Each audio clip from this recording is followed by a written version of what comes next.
सुबह सुबह फिर उसी गाय के पास बैठ गए। घर में इतने काम पड़े हैं लेकिन तुम्हें अपनी पत्नी की कोई चिंता नहीं। पता नहीं इस गाय में ऐसा क्या दिखता है तुम्हें जो हर वक्त इसके आगे पीछे घूमते रहते हो। कमला, गौरी हमारे लिए सिर्फ दूध देने वाली गाय नहीं है। जब पिछले साल हमारा घर बाढ़ में डूब गया था, तब यही गौरी कई दिनों तक हमें सहारा देती रही। उसके दूध से ही हमने मुश्किल दिन काटे थे। उसके साथ बुरा व्यवहार करना मुझे बिल्कुल अच्छा नहीं लगता। गौरी साधारण गाय नहीं थी। वो इंसानों की भाषा समझती ही नहीं थी, बल्कि इंसानों की तरह बोल भी सकती थी। लेकिन ये बात सिर्फ रघु को पता थी। रघु रोज सुबह गौरी के पास जाकर उसके सिर पर हाथ फेरता था। गौरी, तू हमारे घर आई है तब से मुझे लगता है जैसे इस छोटे से घर में कोई अपना और बढ़ गया है। तेरे दूध से हमारा घर चलता है और तेरी मासूम आंखें मेरी सारी थकान दूर कर देती हैं। मालिक, मैंने तुम्हारे घर को अपना घर मान लिया है। तुमने मुझे कभी सिर्फ एक गाय नहीं समझा, इसलिए मैं भी तुम्हारे परिवार को कभी मुसीबत में अकेला नहीं छोड़ूंगी। रघु मुस्कुराकर गौरी के गले से लिपट गया, लेकिन घर के दरवाजे पर खड़ी कमला दोनों को गुस्से से देख रही थी। कमला को गौरी बिल्कुल पसंद नहीं थी। उसे लगता था कि रघु अपनी पत्नी से ज्यादा उस गाय की चिंता करता है। कमला गुस्से में आकर बोली, तुम्हें अपनी पत्नी की कोई चिंता नहीं है ना? मुझे तुम दोनों की बातें बिल्कुल समझ नहीं आती। घर की हालत खराब है और तुम गाय को परिवार का सदस्य समझ रहे हो। अगर इतनी ही प्यारी है तुम्हें तो इसी के साथ रहो। कमला गुस्से में घर के अंदर चली गई। रघु ने गौरी को प्यार से समझाया। गौरी, तुम उसकी बातों का बुरा मत मानना। कमला शायद अब तक तुम्हें समझ नहीं पाई है। मैं जानता हूं कि तुम्हारा दिल बहुत साफ है। एक दिन उसे भी तुम्हारी सच्चाई जरूर समझ आएगी। मालिक, मुझे अपने लिए बुरा नहीं लगता। मुझे दुख इस बात का है कि कमला मुझे अपना दुश्मन समझती है। मैं तो बस इतना चाहती हूँ कि इस घर में हमेशा खुशियाँ रहें। अगर मेरे हिस्से में थोड़ा दुख आए तो मैं उसे भी सह लूंगी। तू सच में इस घर के लिए भगवान का दिया हुआ आशीर्वाद है गौरी। लेकिन अंदर खड़ी कमला ने गौरी की बात सुन ली थी।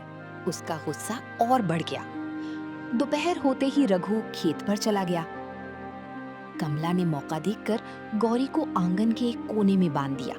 उसके सामने चारा भी बहुत कम रखा।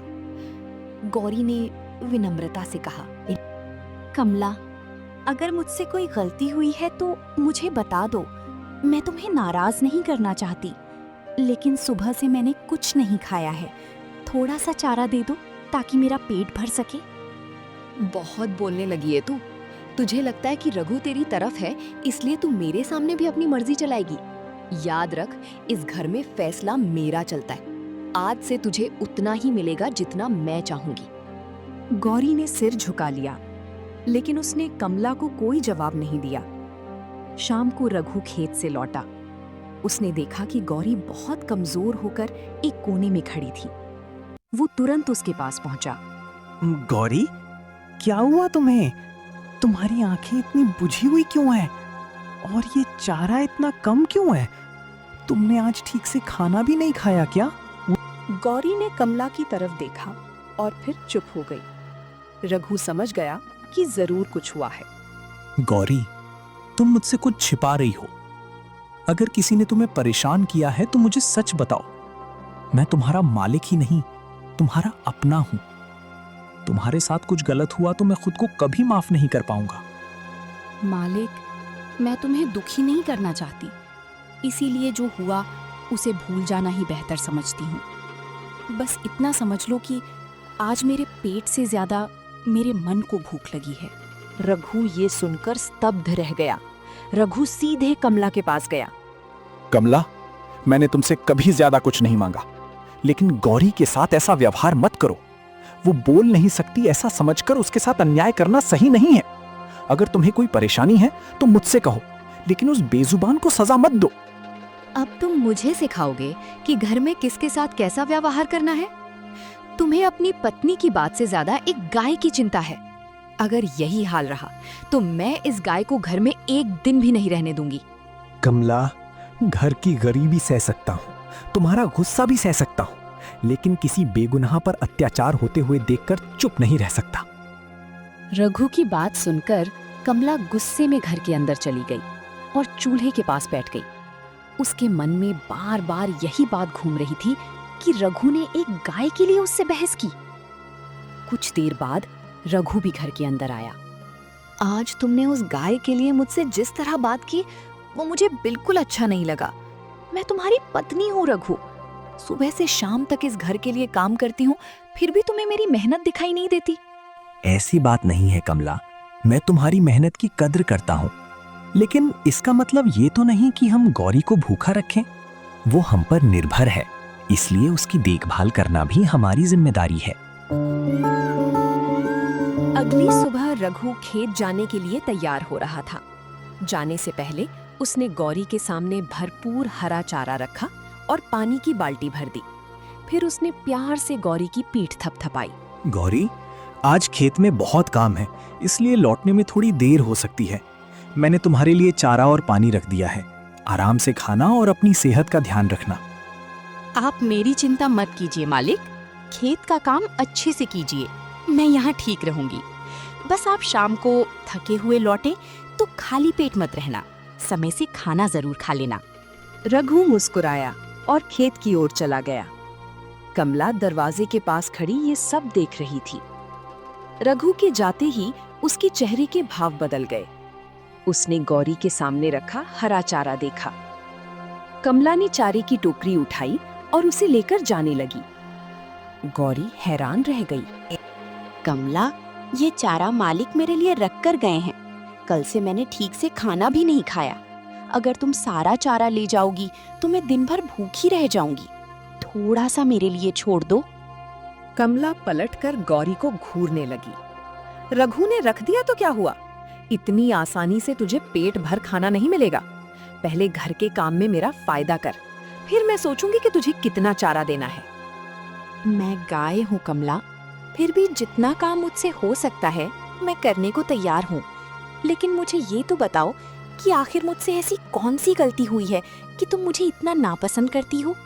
एक पल के लिए कमला चुप हो गई, फिर बिना जवाब दिए चारे की टोकरी लेकर चली गई।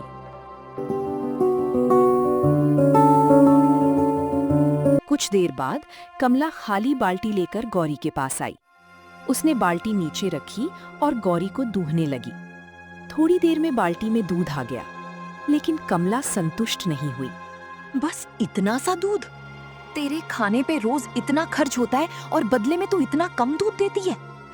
आज मुझे 2 बाल्टी दूध चाहिए। गांव में दूध बेचूंगी तभी घर के लिए कुछ पैसे आएंगे। कमला, मैं जानबूझकर दूध कम नहीं देती। मुझे भरपेट चारा और पानी मिलेगा तभी मेरे शरीर में दूध बनेगा। भूखे पेट में चाहकर भी ज्यादा दूध कैसे दे सकती हूँ? अब तू मुझे बताएगी कि गाय कैसे पाली जाती है? रघु के सामने बड़ी भोली बनती है और मेरे सामने बहाने बनाती है। आज पूरा दूध नहीं मिला तो शाम तक तुझे चारा नहीं दूंगी। उसी समय पड़ोस में रहने वाली सरला अपने घर से पानी भरने जा रही थी। उसने कमला अब की तू बातें सुन मुझे ली। बताएगी कि गाय कैसे पाली जाती है? कमला बहन, जानवर भी भूख और दर्द महसूस करते हैं। गौरी इतनी सीधी गाय है, फिर तुम इसके साथ इतनी सख्ती क्यों करती हो? पहले से भरपेट चारा दो, तभी तो ये स्वस्थ रहेगी और दूध दे पाएगी। सरला, तुम अपने घर की चिंता करो। मेरी गाय है और मैं जानती हूँ इसे कैसे रखना है। बाहर से देखकर सलाह देना आसान है, लेकिन घर का खर्च कैसे चलता है ये सिर्फ घर चलाने वाला जानता है। घर का खर्च बचाने के लिए किसी भूखे का खाना छीनना समझदारी नहीं है कमला। जिस दिन ये बीमार पड़ गई उस दिन तुम्हें इसकी कीमत समझ आएगी।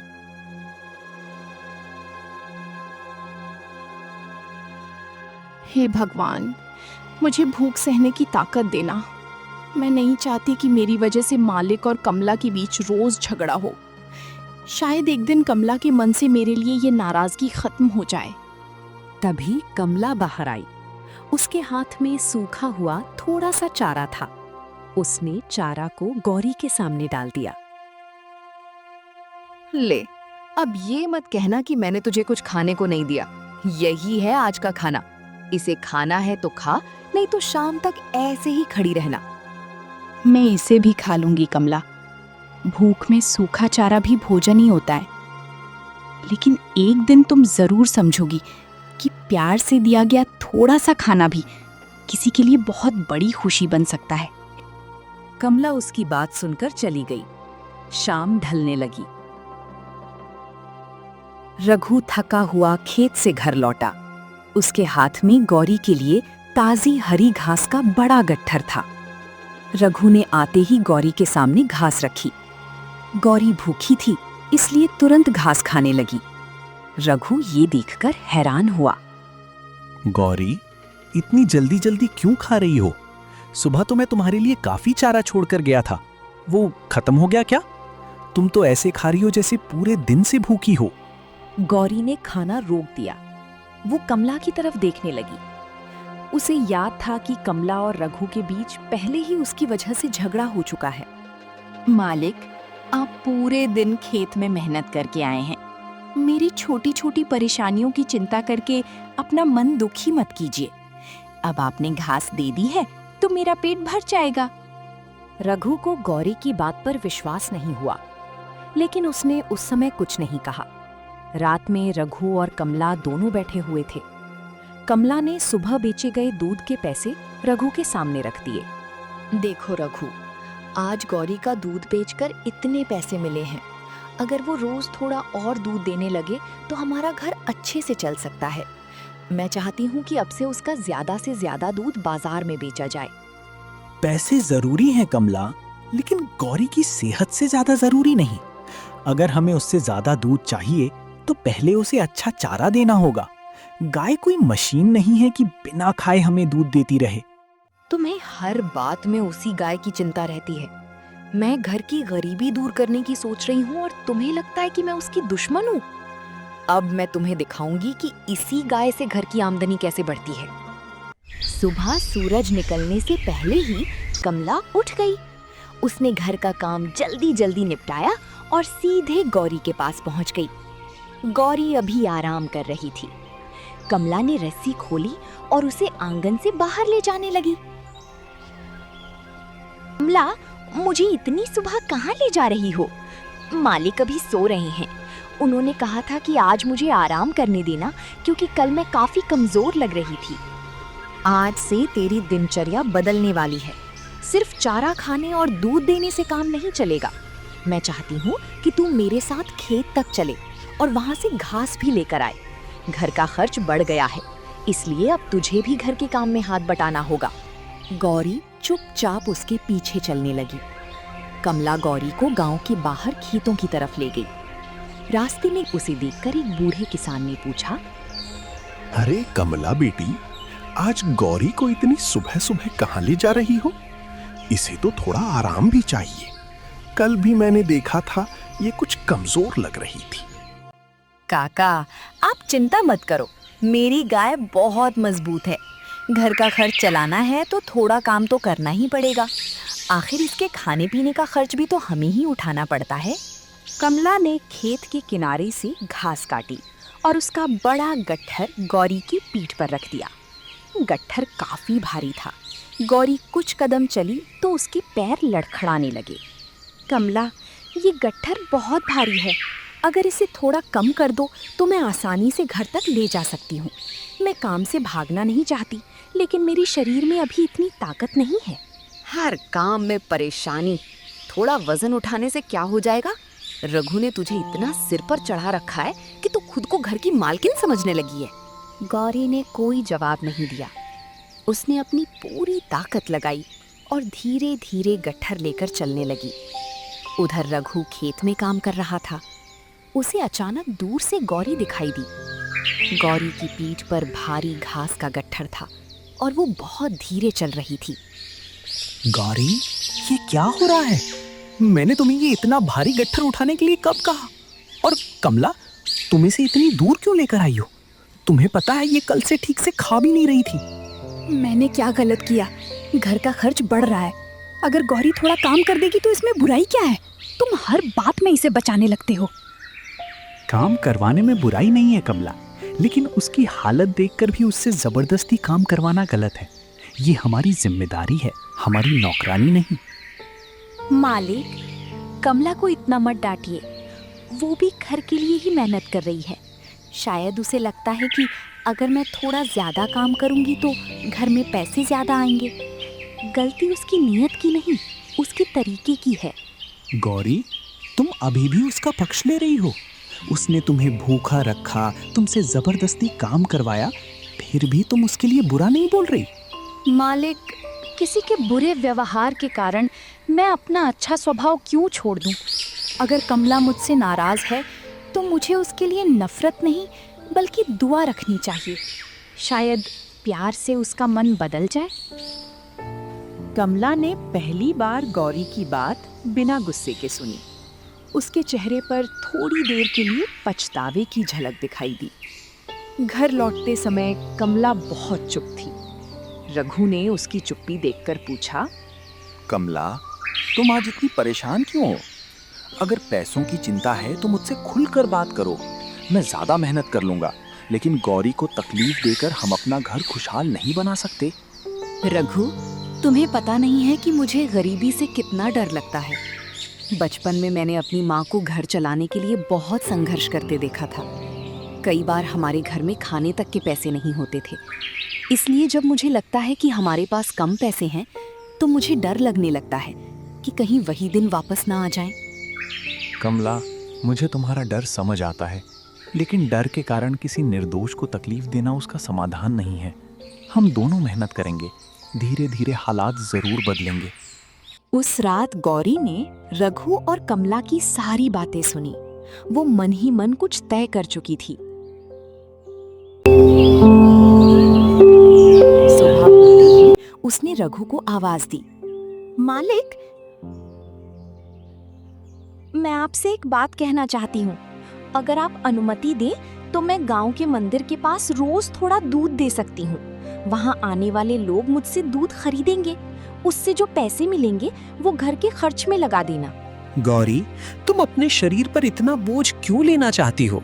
मैं नहीं चाहता कि तुम ज्यादा मेहनत करो। मालिक, मैं बोझ नहीं लेना चाहती। मैं बस इस घर को टूटने से बचाना चाहती हूँ।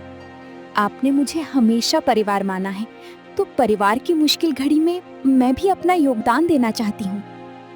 रघु की आंखें नम हो गईं, लेकिन दरवाजे के पीछे खड़ी कमला ने ये सब सुन लिया था। इस बार उसके चेहरे पर गुस्सा नहीं था। उसके मन में पहली बार गौरी के लिए सम्मान की भावना पैदा हुई थी। अगली सुबह कमला जल्दी उठी। आज उसके चेहरे पर पहले जैसा गुस्सा नहीं था। उसने चुपचाप गौरी के लिए ताज़ा हरा चारा काटकर उसके सामने रख दिया। गौरी ने हैरानी से कमला की तरफ देखा।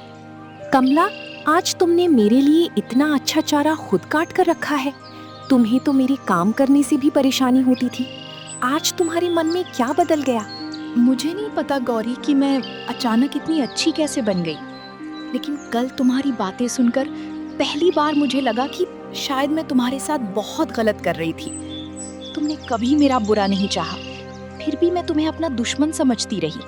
गलती हर किसी से होती है कमला, लेकिन अपनी गलती समझ लेना सबसे बड़ी अच्छाई है। मुझे तुमसे कोई शिकायत नहीं है। मैं चाहती हूँ कि इस घर में तुम और मालिक दोनों खुश रहें।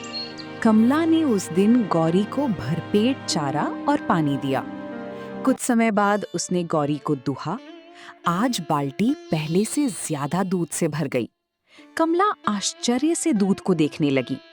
गौरी, आज तो पहले से भी ज्यादा दूध निकला है। क्या सच में अच्छा खाना और प्यार मिलने से इतना फर्क पड़ता है? हाँ कमला, जानवर भी प्यार समझते हैं। जब शरीर को खाना मिलता है और मन को अपनापन, तब हम अपनी पूरी ताकत से अपने परिवार का साथ देने की कोशिश करते हैं। शायद मैंने तुझे कभी समझने की कोशिश ही नहीं की। मैं सिर्फ ये सोचती रही कि तू रघु के लिए मुझसे ज्यादा जरूरी है। कमला, किसी परिवार में प्यार बांटने से कम नहीं होता। मालिक तुम्हें भी उतना ही मानते हैं जितना मुझे। तुम उनकी पत्नी हो और मैं उनके परिवार की एक जिम्मेदारी। रघु खेत से लौटा तो कमला ने उसे दूध की भरी बाल्टी दिखाई। रघु, आज गौरी ने बहुत अच्छा दूध दिया है। मैंने सोचा है कि इसे बाजार में बेचने की बजाय हम गांव में घर घर दूध पहुंचाएं। अगर दूध अच्छा हुआ तो लोग रोज हमसे दूध लेंगे। कमला, ये बहुत अच्छा विचार है। अगर हम ईमानदारी से काम करेंगे तो धीरे धीरे हमारी आमदनी भी बढ़ेगी और किसी के सामने हाथ फैलाने की जरूरत भी नहीं पड़ेगी। मालिक, अगर मेरी वजह से आपके घर की मुश्किल थोड़ी भी कम हो जाए तो इससे बड़ी खुशी मेरे लिए कुछ नहीं होगी। गौरी, तुम्हारा दूध ही नहीं, तुम्हारी ईमानदारी भी हमारे घर की सबसे बड़ी दौलत है। कमला दूध लेकर गांव में निकल गई। सबसे पहले उसने सरला के घर दूध दिया। सरला ने दूध देखा और खुश होकर बोली, कमला, आज तो दूध बहुत अच्छा है, पहले से भी ज्यादा गाढ़ा लग रहा है। तुमने गौरी का अच्छी तरह ध्यान रखना शुरू कर दिया क्या? हाँ सरला, पहले मैं उसके साथ बहुत कठोर थी। मुझे लगता था कि वो मेरे और रघु के बीच आ रही है, लेकिन अब समझ में आया है कि वो तो इस घर को जोड़ने की कोशिश कर रही थी। जिस दिन इंसान अपनी गलती स्वीकार कर लेता है, उसी दिन से उसका बदलना शुरू हो जाता है।